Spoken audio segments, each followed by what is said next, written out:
السلام علیکم لسنرز، میں ہوں آپ کی ہوسٹ نیلم، اور نیلم آپ کو اپنے چینل میں ویلکم کرتی ہے۔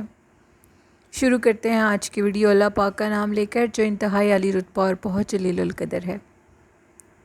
میں اپنے سبھی سننے والوں کے لیے یہ دعا کرتی ہوں کہ آپ سب لوگ جہاں رہیں خوش رہیں اور آپ پہ اللہ کی رحمت کا سایہ ہمیشہ بنا رہے، آمین۔ اور اسی دعا کے ساتھ آج کی سٹوریز جنات کے قصے کہانیوں کا آغاز کرتے ہیں۔ آج کی پہلی سٹوری، آج میرے ساتھ جس لسنر نے سٹوری شیئر کی ہے ان کا نام رحیل ہے، جو کہ امریکہ میں رہتے ہیں۔ میرے یہ جو سٹوری سینڈر ہیں، انہوں نے پہلے بھی 2 سے 3 سٹوریز میرے ساتھ شیئر کی ہیں۔ آج انہوں نے اپنے ایک دوست کی بہت درد بھری کہانی میرے ساتھ شیئر کی، اور وہ کہتے ہیں کہ یہ سٹوری بالکل سچ پہ مبنی ہے۔ یہ ایک ایسی کہانی ہے جس پہ یقین کرنا مشکل ہے، لیکن یہ جس کے ساتھ بیتی ہے یہ اس کی زندگی کا ایک سچا خوفناک واقعہ ہے، جو انہوں نے رحیل کے ساتھ شیئر کیا اور رحیل نے میرے ساتھ شیئر کیا۔ رحیل بتاتے ہیں کہ میرا ایک فرینڈ تھا جو کہ آسٹریلیا میں رہتا تھا، اور اس کے بعد وہ لڑکا، اس کو پاکستان واپس جانا تھا کیونکہ اس کی شادی تھی۔ ہم لوگ پہلے اکٹھے امریکہ میں ہی رہتے تھے، لیکن کچھ کام کی وجہ سے اس کو آسٹریلیا میں شفٹ ہونا پڑا، جس کی وجہ سے وہ آسٹریلیا میں شفٹ ہو گیا۔ اور پھر جب اس کی شادی تھی تو اس کو اپنے گھر واپس جانا تھا۔ اس کے آنے سے پہلے، یعنی کہ پاکستان آنے سے پہلے، اس کے والدین نے اس کے لیے ایک بہت خوبصورت گھر لیا، یعنی کہ اپنے بیٹے کی شادی پہ انہوں نے اس لڑکے کو، جس کا نام انہوں نے میرے ساتھ شیئر نہیں کیا، انہوں نے کہا میں وہ نیم شیئر نہیں کروں گا، میرے فرینڈ کے کہنے پہ اس نے اپنا نام شیئر کرنے سے منع کیا ہے۔ تو رحیل کے فرینڈ کے گھر والوں نے اس کو ایک گھر گفٹ کیا، جو کہ شادی پر وہ اپنی بیوی کے ساتھ اس گھر میں رہ سکتا۔ وہ کافی رچ فیملی سے تعلق رکھتے تھے۔ وہ پاکستان چلا گیا، اور اس کے بعد اس کی شادی کے تقریب شروع ہو گئی۔ 10 دن تک وہ سارے فنکشنز رہے۔ 10 دن کے بعد اس کا جو گھر تھا، وہ اس نے گھر جاتے سال بھی دیکھا، اور دیکھنے کے بعد وہ اس کو اپنا گھر بڑا اچھا لگا۔ جب اس کے مسز اور وہ ادھر شفٹ ہوئے، یعنی کہ شادی کی پہلی رات تھی، اس کی بیوی کو رحیل کے جو فرینڈ ہیں، اس کی بیوی کو ان کے روم میں بٹھایا گیا، اور سب لوگ واپس گھر آ گئے۔ اب رحیل کے جو فرینڈ تھے، وہ اور ان کی مسز بالکل اس گھر میں اکیلے تھے۔ وہ چلے گئے اپنے گھر۔ اس کے بعد صبح وہ لوگ اٹھے، ان میں کافی انڈرسٹینڈنگ تھی، ان کی بڑی محبت تھی ایک دوسرے کے ساتھ۔ ان کی جو فرینڈ ہے رحیل کے، وہ کہتے ہیں کہ میں نے اپنی اس مسز کو، یعنی بیوی کو، پہلی دفعہ ہی دیکھا تھا، لیکن پتہ نہیں کیوں مجھے ان سے اتنی شدید محبت ہو گئی تھی کہ میں بتا نہیں سکتا۔ وقت گزرتا رہا، مہینہ گزر گیا۔ مہینے کے بعد وہ جو لڑکا ہے، اس نے کہا کہ میں نے اب واپس جانا ہے آسٹریلیا، اور میں تمہارے بھی ادھر سے پیپرز بنوا کر بھیجوں گا، اور تقریباً 6 سے 7 ماہ میں تم میرے پاس آ جاؤ گی، اور اب مجھے واپس جانا ہے، کچھ دن تک میں واپس چلا جاؤں گا۔ اس لڑکی نے کہا، ان کی بیوی نے کہا اس لڑکے سے کہ تمہیں جانے کی کہیں بھی ضرورت نہیں ہے، میں اپنا پاسپورٹ بنواتی ہوں، اور اس کے بعد تم دیکھنا ادھر سے ہی ہم لوگ ٹرائی کریں گے، اور میرا ویزا بھی لگ جائے گا، اور میں تمہارے ساتھ چلی بھی جاؤں گی، لیکن میں تمہارے علاوہ ایک سیکنڈ بھی نہیں رہ سکتی۔ اس لڑکے نے کہا کہ ٹھیک ہے، تو میں جیسے کہتی ہوں میں ویسے ہی کر لیتا ہوں۔ وہ لڑکا اس کی ہر بات مانتا تھا۔ اس کے گھر والے اس چیز کو دیکھ کر اتنے حیران تھے کہ انہوں نے یہ ایسے لگتا ہے کہ جیسے صدیوں سے ایک دوسرے کو جانتے ہوں۔ ان کی تو ایسے لگتا ہے کہ جیسے یہ صدیوں سے ایک دوسرے کو جانتے ہیں، اتنی ان میں محبت ہے۔ خیر، سارے بہت خوش ہوتے تھے کہ ان کی آپس میں کافی انڈرسٹینڈنگ ہے۔ تقریباً 5-6 ماہ وہ اکٹھے رہے، اور وہ لڑکا بڑا حیران ہوا کہ وہ ویزا بھی لگ گیا، اور سب کچھ کیسے دیکھتے دیکھتے ہو گیا، جن کاموں میں اتنی دیر لگتی ہے، اور وہ جو اس کی بیوی تھی وہ اس کے ساتھ آسٹریلیا میں چلی گئی۔ وہ لوگ اب بڑے خوش تھے، بڑی اچھی زندگی گزار رہے تھے۔ ادھر وہ جو لڑکا تھا، وہ جہاں پہ جاب کرتا تھا، ایک دن وہ اپنی جاب پر گیا، تو راستے میں اس کو یاد آیا کہ اس کی کچھ چیزیں ہیں۔ وہ لڑکا رحیل کہتے ہیں کہ اس نے اپنی ساری سٹوری بتائی، تو اس کی آنکھوں میں آنسو تھے کہ کسی انسان کے ساتھ اتنا برا کیسے ہو سکتا ہے، لیکن اللہ کا شکر ہے کہ اللہ نے مجھے اس تکلیف سے بچا لیا ہے۔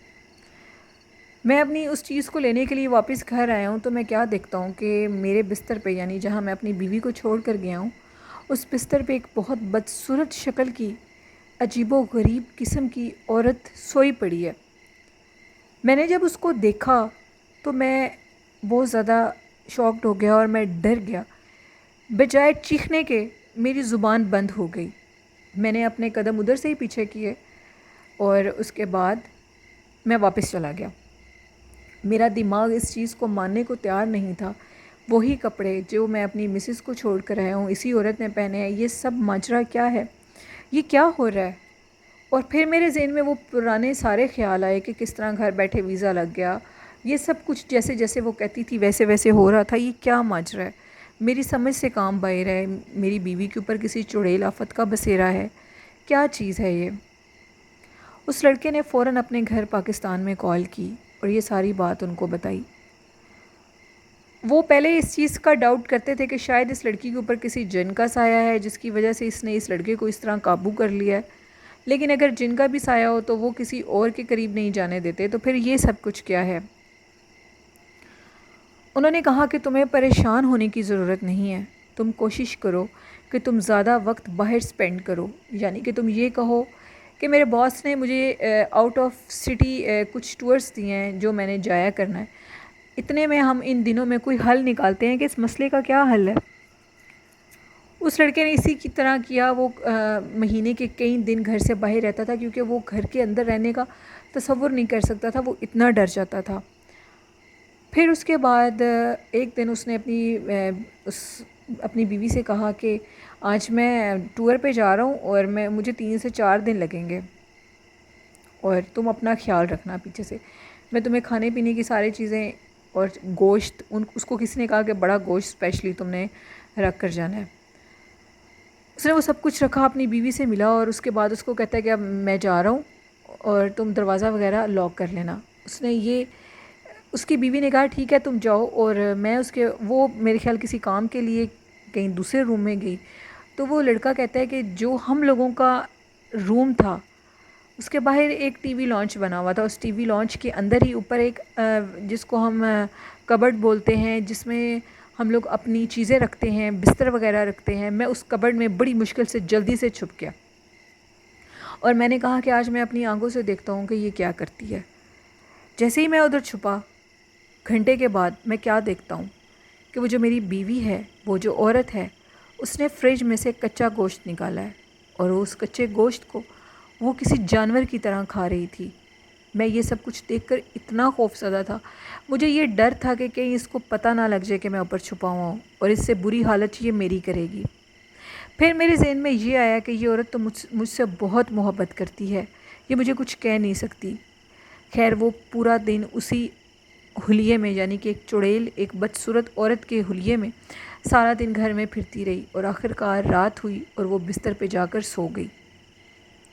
میں بڑی مشکل سے کبرڈ سے نیچے اترا اور اتر کے گھر کے دروازے کھول کر بھاگ گیا باہر۔ میں نے اپنے والدین کو کال کی کہ یہ کوئی عام چیز نہیں ہے، یہ کوئی چڑیل ہے اور اس سے بچنا ناممکن ہے، مجھے کوئی حل بتائے میں اس کا کیا کروں۔ رحیل بتاتے ہیں کہ میرے اس فرینڈ نے ان دنوں میں ان کے گھر والوں نے اس کو یہ سجیشن دی کہ تم اس عورت سے خود سے بات کرو، دیکھتے ہیں کہ پھر یہ تمہارے ساتھ کیا کرتی ہے۔ ایک دن وہ لڑکا گھر گیا اور اس نے اس بات کو اس طرح شروع کیا کہ مجھے تمہاری جو باڈی ہے اس میں سے بہت گندی تمہارے سارے جسم سے اسمیل آتی ہے، یعنی کسی گوشت کی اسمیل آتی ہے۔ تم ایسا کیا کام کرتی ہو؟ ایک انسان کے جسم میں سے اتنی گندی اسمیل نہیں آ سکتی۔ جس پہ اس نے اس لڑکی سے کہا کہ تم مجھے خود ہی سچ بتا دو کہ تم کون ہو، کیونکہ تمہیں چھوڑنے کا تو میں تصور بھی نہیں کر سکتا، میں تم سے بہت محبت کرتا ہوں۔ اب تو مجھے سچ بتا دو کہ تم کون ہو، اس سے پہلے کہ تمہارا سچ جاننے کے لیے مجھے کسی اور کے پاس جانا پڑے۔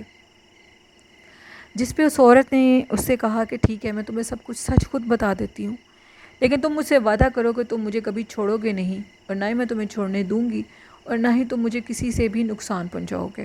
اس نے کہا ٹھیک ہے تم مجھے بتاؤ، اور تم یہ قسم حضرت سلمان علیہ السلام کی قسم کھا کر کہو گی سب باتیں۔